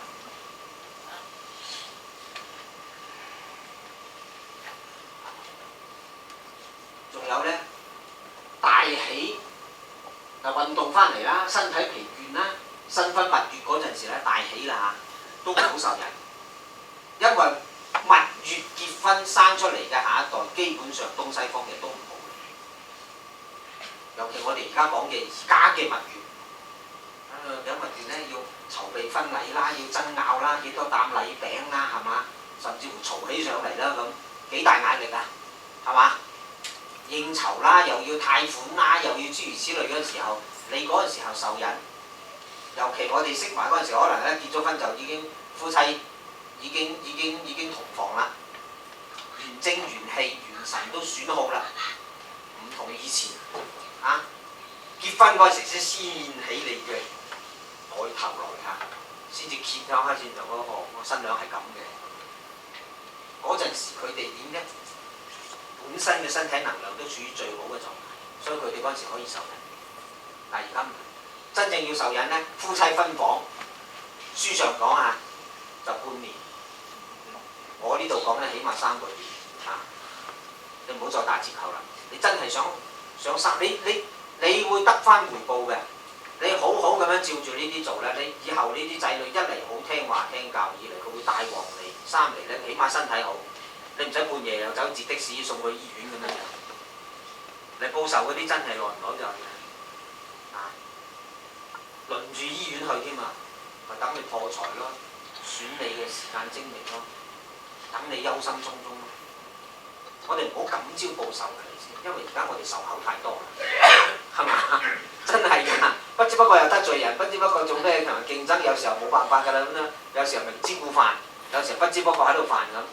我諗咩感招到唔好嘅嚟，我哋點辦？咪提早去將佢攔截住，去改變佢咯。呢個咪修行。尤其出去度蜜月，住親嘅地方都唔乾淨，哪係6星級酒店，千年土地800主啊！住喺入邊嗰啲靈界太多啦，所以去酒店咧，你去一個新地方，包括去廁所都係啊，公共廁所都係啊，佛經都有教添㗎，傳統文化裏邊有教㗎，彈幾下啊，敲下門。點解入邊有啲靈界嘅嘢喺嗰度食緊嘢啊？我哋覺得臭啫，佢覺得香㗎。佢食緊嗰陣時，突然間推門入去嚇親佢，你得罪佢咧，佢整蠱下你就慘。唔好話佢整蠱你，佢成日跟住你，你就慘。跟得你多，附喺你身上，你成身臭。去到酒店都係啊，敲下門，甚至有啲導遊直頭有教埋我哋。你行，我真係喺酒店俾人整，佢人啊，係整蠱過嘅。因為我初初唔信啊嘛。我見到個侍應帶我哋嗰陣時候，明明冇房嘅，我哋等咗好耐佢先俾間房我哋。其實嗰間房我初初唔俾人，知道入邊係特別猛嘅。你話要咪叫我俾你咯，我嗰陣喺廣西梧州，10幾20年前，突然間就我哋行喺前面，跟住佢嗰個帶我哋篤篤篤咁敲門，跟住先揾鎖匙開。嗰陣時用鎖匙嘅，唔係用嗰啲電子卡嘅咁。我就好奇怪，你明明你自己有鎖匙，明明都冇人嘅，你敲咩門咧？啱啱跟我哋嗰陣時咧，有一個已經收到有通嘅啦，睇到嘅啦，佢就講呢個入邊，你喺度而家係暫時俾1萬租金住下啫。佢未曾起呢度嗰陣時，可能佢嘅墳墓已經唔知係幾多層喺下邊㗎啦。佢啲子子孫孫喺度，我哋眼睇唔到，我就我完就唔信。到咗下一站咧，去到新嘅另一間酒店嗰陣時候咧，入到去我呢度有冇啊？咁就呢句啫嚇，就我好輕佻啊！晚黑咪等你知道有冇咯。成晚肚痛，掛住嗰個西裝嗰陣時仲着西裝啊，嗰外套掛喺嗰啲，你知嗰啲酒店入邊嗰啲咧，冇乜風噶嘛，冷氣都係吹唔到入邊嘛。嗰件衫啊，唔係誇張啊，掛住喺度，風咁啊嘛。哎呦！成晚肚痛，唔知去咗幾多次廁所。嗰陣時都想學下念經啊，食都急功力又唔夠。到咗第二朝好啦，咁啊佢同我講翻，點會冇啫？你同佢好就冇仇咋，但係咧你自己咁求其咁唔尊重啊嘛。你問有冇咁，佢咪現出嚟俾你睇下有冇咯。有啊，真係好多法師佢試過嘅，佢住一間房，佢2個弟子出街添嘛。到第二朝震騰騰嘅師傅啊，反正有鬼啊，仲好惡嘅，青面獠牙嘅焦面鬼啊，即係燒到燶晒㗎，好驚啊！我話好啊，有鬼好啊，師傅佢話邊個叫你唔勤力做功課㗎咁啊？你哋出街人你都晚課都唔做，或者唔做多啲功課咁樣樣，係啊，睇好多啊，好多佢係嚟㗎嘛，佢係嚟求你超度，求你幫助㗎嘛，係嘛？即係等於你開住個大水龍頭出邊啲人身上都火燭啦，你唔開水龍頭去救熄佢嚇，你擰住個水龍頭咁捧住咁樣樣，當然嗰個着曬火咪撲過嚟啦，燒埋你咯。個道理係一樣，尤其我哋而家經常可以念下經，通常黐埋嚟嘅都係同自己有緣㗎，講唔定都係你累世父母祖先嚟㗎嚇。食完西藥，動完手術，疲勞等等唔好，仲有個咩呢？日光、月光、燈光、野外祠堂都唔得。日光就咩？日頭。夫妻房事係叫你產下一代嘅。唔好契嚟作為咩享受嘅，日光唔得，月光亦都唔得，啊燈光之下，哎呀好浪漫喎，燭光晚餐喎，唔得，全部要熄晒燈。仲有個就係呢，野外更加唔得。我野外我哋拍緊拖啦，咩情不自禁啦，你死啦！你生出嚟我哋見太多啦，真係見太多。出邊幾多遊魂野鬼啊！幾多山精水怪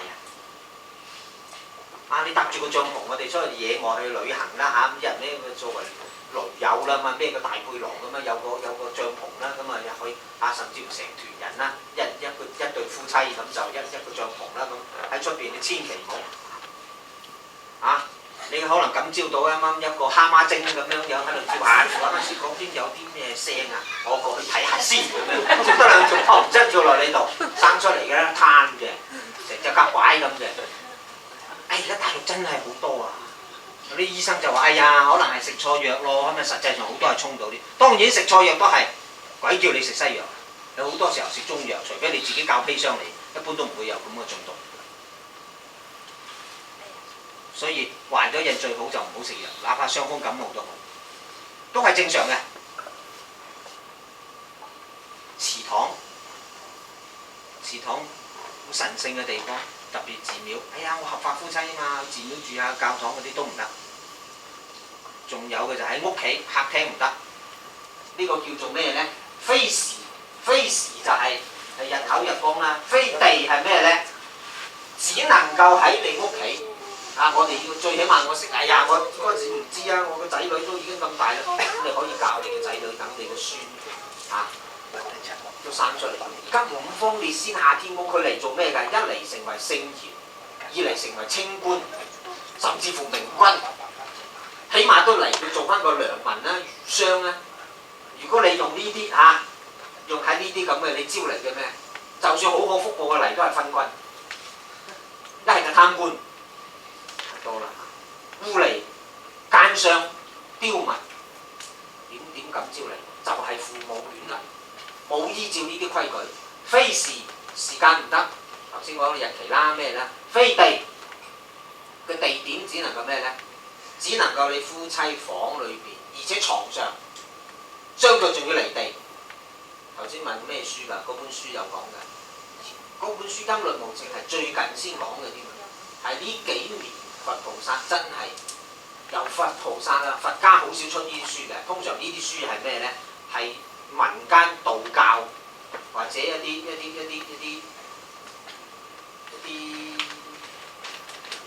修道人咁樣，佢喺定中咁樣寫出嚟。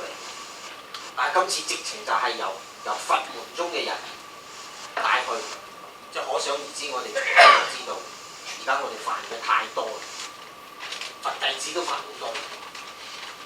因為點解？一定要喺你嘅床上，而且相對要離地嘅姿勢嚇。姿勢就只有一個姿勢，男上女下，或者浸死咗嗰陣時咧，個男人浮上嚟咧係背脊朝天嘅，女人係面朝天嘅，只能夠呢個姿勢。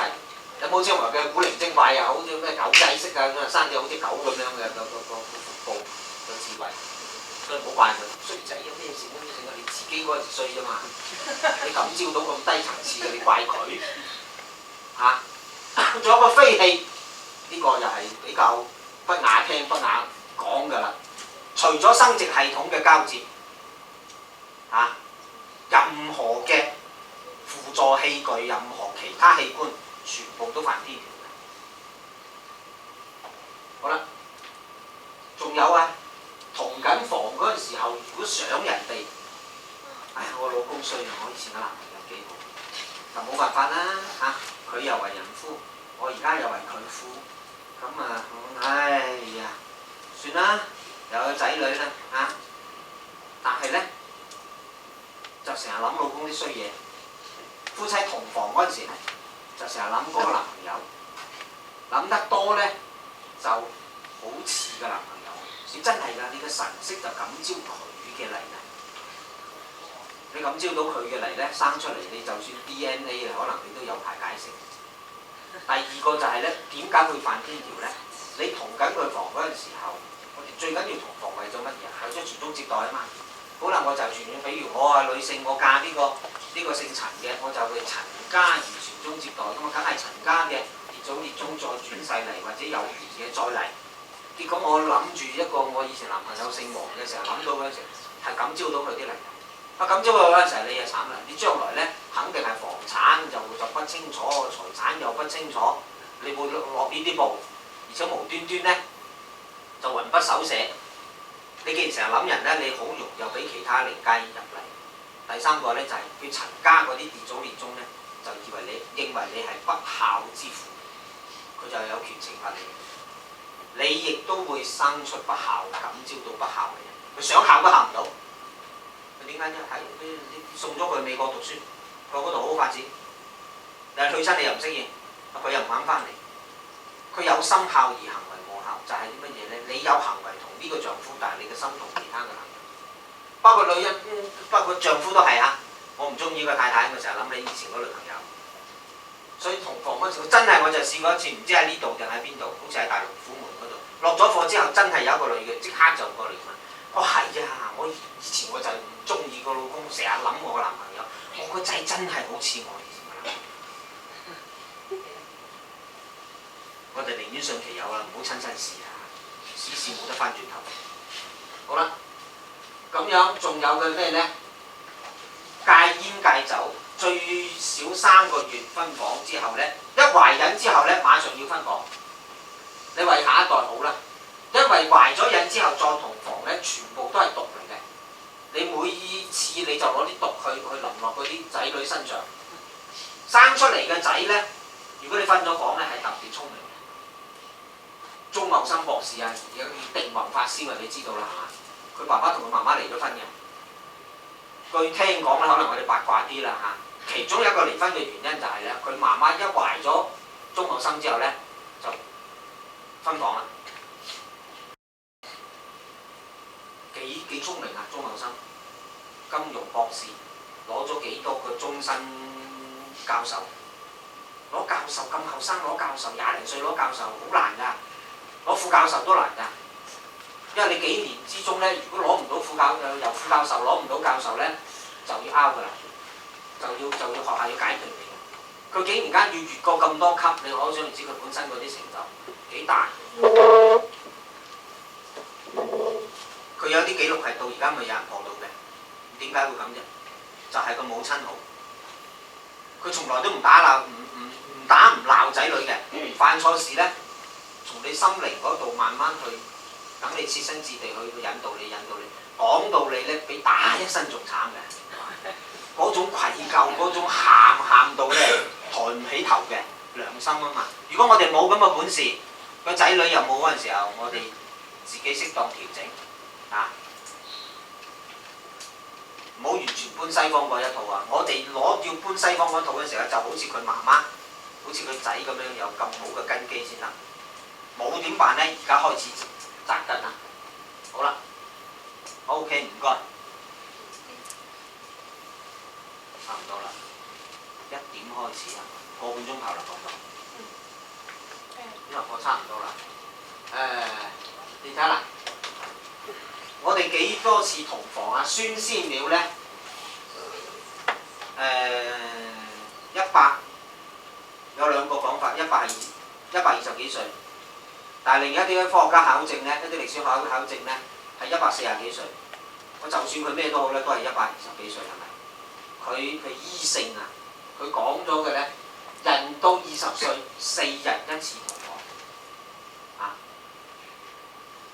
40歲以上起碼半個月一次，佢哋千祈唔好而家咧太過求其，元精元神都損耗晒，太多啦。咁點辦咧？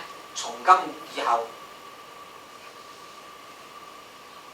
痛改前非，將我哋被吸走嘅，因為我哋好簡單噶嘛。我諗下冇乜所謂啊。你經常俾我男人見到嗰個女人靚女，經常諗下。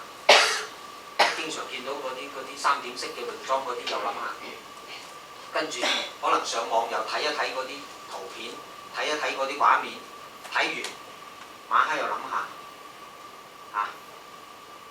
就算戒咗手淫啊，唔做以淫啫，經常咁樣偶然間諗一諗都冇乜大鑊嘢、大件事嘅災難。我哋講嘅大件事災難呢啲就係俾鬼上身。被色鬼女妖附體，女妖附咗體啫。如果你連續諗，一日諗得10次8次，我哋會出現一個好傷嘅現象。兩個現象，一個就係成日越嚟越中意諗。點解你越嚟越中意諗啊？實際上咧，就係嗰啲女鬼啊，嗰啲女妖啊，附喺你身上嚟吸你嘅精氣。如果女嘅就係嗰啲男鬼嚟附喺你身上，吸你嗰啲陰氣，因為佢哋修煉佢都要嘅，佢修邪術佢都要嘅，佢要能量噶嘛，就即係等於你係汽油，無論一架賊車又好，一架好車又好，都需要呢個能量先至可以行走。所以我哋感召嗰啲嚟，而且咧，我哋身體損傷好大，有冇話以為諗一下就算？諗一下你就傷一下，比做仲傷。不如我哋做嗰陣時候，我哋做完一次個能量損耗咗啦，冇啦就一次啦，係咪？但係我成日諗喎，諗一諗我嘅生理有反應喎，一有反應，實際上個能量就損耗一次。可能半個鐘頭諗一次，諗完一次損耗一次，半個鐘頭後嚟，話你一日幾多個半個鐘頭啊？你成日咁樣諗，一日可能10次8次嘅損耗。嗰個叫以淫嗰種咧，往往如果中意呢啲咧，你一定要收一部經叫做《藥師經》，由朝到黑持念呢個佛號，然後多拜懺，而家好多後生仔我哋睇佢就係、已經被附體㗎啦，唔使審㗎啦。但係我哋而家回憶一下，我哋可能以前都會有呢種咁嘅經驗，通過修行慢慢將佢趕走嘅。因為而家整個環境太多啦，滿天都係。我哋注意啊，點解會咁多星斗落嚟啫？就係、想抗衡嗰啲邪嘢啫嘛，想嚟救我哋啫嘛。即係周圍都火燭嗰陣時候，係咪好多消防員要出動啊？甚至由第區啊，第二個調過嚟啊！你假設我哋一個唔好彩嘅港九新界遍地火海嗰陣時候，你駐港解放軍都要出動，甚至深圳嘅消防局都會派人過嚟，澳門都會派啲消防船過嚟。先佛咁樣嚟，即係證明我哋自己感召咗好多嗰啲邪靈。你唔信可以嘅，咪試下靜一靜，你坐低2-3分鐘，睇下你嘅好嘅念頭多定壞嘅念頭多咯，就知道啦。你釋放出嚟嘅信號，你感召到乜嘢嚟？呢個唯有呢，就今日冇時間講啦。嗰個靠我哋自己先轉化自己嘅念頭先，真係俾佢附咗體嘅，亦都冇問題。持念藥師經、藥師佛，同埋持文殊菩薩一個專門戒邪淫嘅咒語，好簡單嘅啫。7日當中念30萬遍，啊，藥師經裏邊有嘅。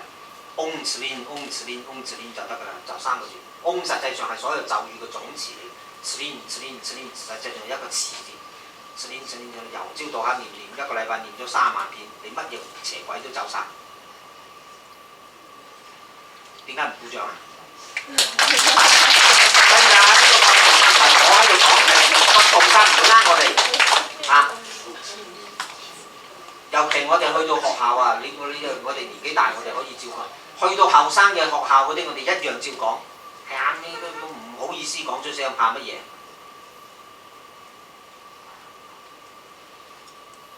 好啦，今日就睇下後邊仲有冇三魂七魄，頭先簡單講咗一下啦嚇。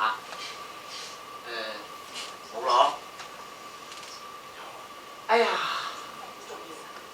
嗱，呢度有一段啊，呢度咧，呢段實際上就係音律無情嗰度嚟嘅。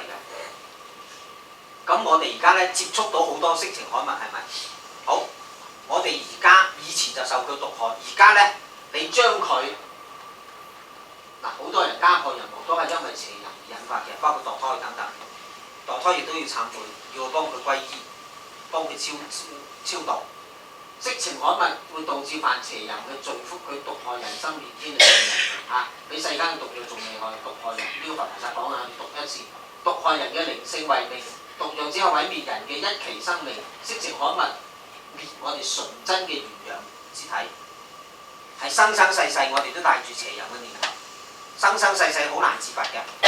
所以而家有啲人咧收下咧，我都冇犯過咩邪淫嘅事。竟然間念緊經，我都有邪淫嘅念頭出嚟，就係前世帶嚟嘅，係好難磨滅嘅。呢個入咗你嘅業色種子，等於白生染咗個烏墨汁一樣。咁啊點咧？提早結束生命啊！佢掉入去，有啲而家人間嗰啲，包括老人院，老人院而家唔係裝老人喎，孤兒院唔係裝孤兒嘅喎，好多係攤嘅嬰兒嘅，老攤嘅啲我哋探訪過佢哋啊。唔似樣嘅，佢根本唔係孤兒，可能有父母有母，但就唔肯養佢，唔送佢嚟，就係佢父母感召到嘅，非時非地非氣感召嚟。仲有咧，老人院而家好多後生嘅住咗入去人，中風啦、痴痴呆呆啦，個腹部折晒咯，做業重咯。而且我哋去探訪，我哋好多後生問下啲護士，佢以前係個大老闆嚟嘅，咩好風光啊咁。而家痴呆到，佢點？用呢種報應佢以前種落咩因啊？夜夜笙歌咯，而家好多記者仲吹捧嗰啲某某明星、某某富家弟子夜夜笙歌咁，你讚一讚佢啊，你都呢個記者都接好多福㗎。唔使審啊！而家睇到佢，我哋睇下好多仔女唔聽話，佢做咩？爸爸做官嘅，喺大陸就做官，做公安嘅。喺香港做廣告嘅，冇做廣告都好害人。仲有好多邪淫個廣告，咁咁啊點辦咧？你將邪淫嗰啲書嗰啲光碟，或者你喺網上睇到你就舉報。喺大陸而家都好咩㗎？所以唔好就轉為好。陳冠希佢嗰個唔好之外咧，佢可能又佢到而家仲活住咧，好可能佢就係咧起咗一個反面教材。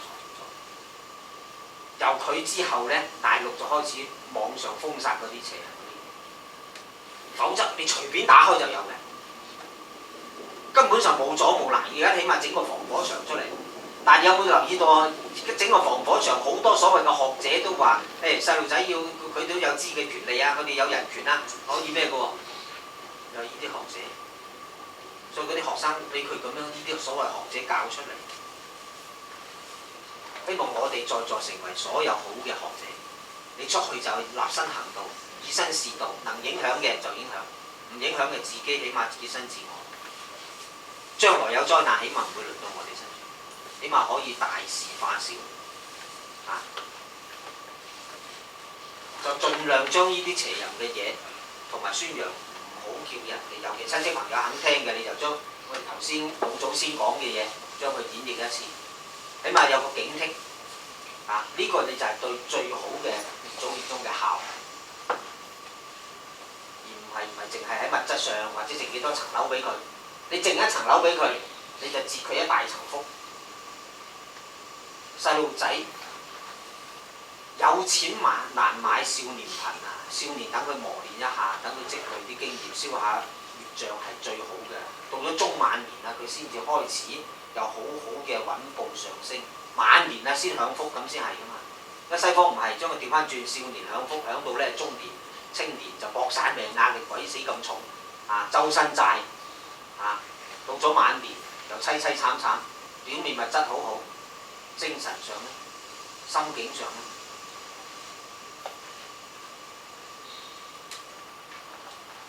我哋自己要想辦法，要考，自己做好。而家天下的確有一啲不那麼事嘅父母，點辦呢？你自己更加好好修理嚟化解佢，因為呢個冇好嘅教育超過100年，唔怪得佢哋。講唔定佢後生嗰陣時，佢做過紅衛兵咧。我哋喺大陸經常咁樣同佢講，而家差唔多㗎啦。稍微年紀大過我哋少少嘅，就係嗰陣時打砸搶嘅。你打砸搶嘅，你監生將校長老師打到半死，或者屈到佢哋自殺，你嘅下一代會好。講唔定就係俾你打死個校長轉世嚟㗎。所以喺內地唔喺內地，而家世界通行㗎，唔將佢往上推多幾倍嘅話咧，冇辦法幫到人。淨係個執劑藥嗰啲食下神經病啦，俾啲藥。神經病係咩？神經病100%係外靈嘅入侵，其他靈嘅干擾附體。你夾硬俾佢食藥有乜用嘅？鎮靜劑啫嘛，就即係等於我用個鐵錘坑暈你啫嘛，佢咪神嘈咯。食藥就喺入邊將佢中樞神經坑暈咗佢。好啦，咁我哋係咪要休息一陣定點啊？使唔使啊？